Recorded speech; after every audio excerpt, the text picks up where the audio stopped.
Hello guys, for today's video, sasamahan natin si Ate Trisha gumawa ng merienda. So, ayan. Mag-i-scramble po tayo ng egg. Yan. So, sa ngayon, gagawa po tayo ng bread roll. Yan, mekos-mekos lang natin yan, insan. Pagkatapos, lagay na tayo ng bread roll sa plato. Alangan naman sa lapag. So, yan, tapos na.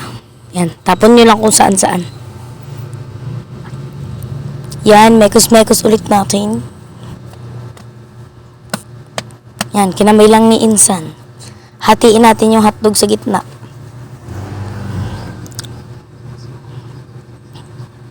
Yan, perfecto.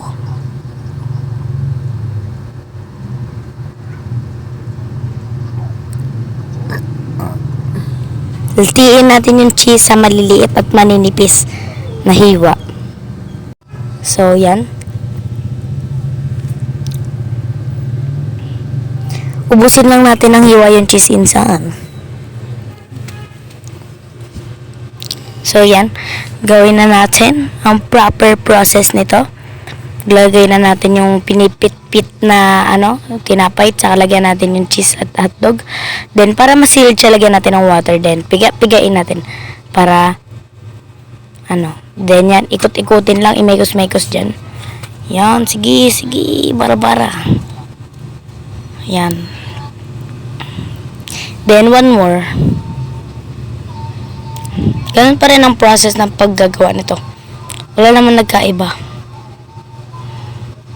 Diba? Pili pa ng cheese. Saan yung makapal at manipis?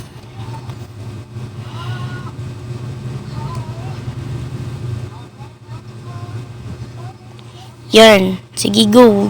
Yarn. Sige, ikot-ikutin. Imikos-mikos na yan.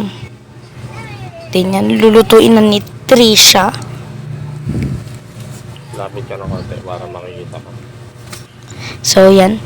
Ganyan po ang process of making bread roll hotdog. Bread roll pala. So, yan. Tayin lang nating mag-toasted. Siyempre, mabilis lang yan. Kaya yan, papuntang sunog na. Pero masarap at crispy siya.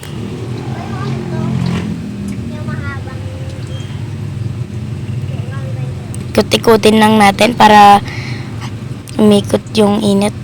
Kabilang gilid.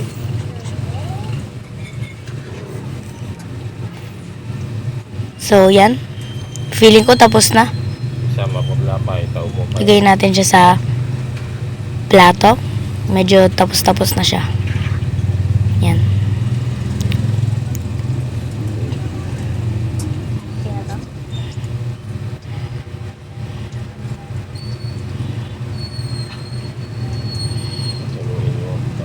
Then, yan.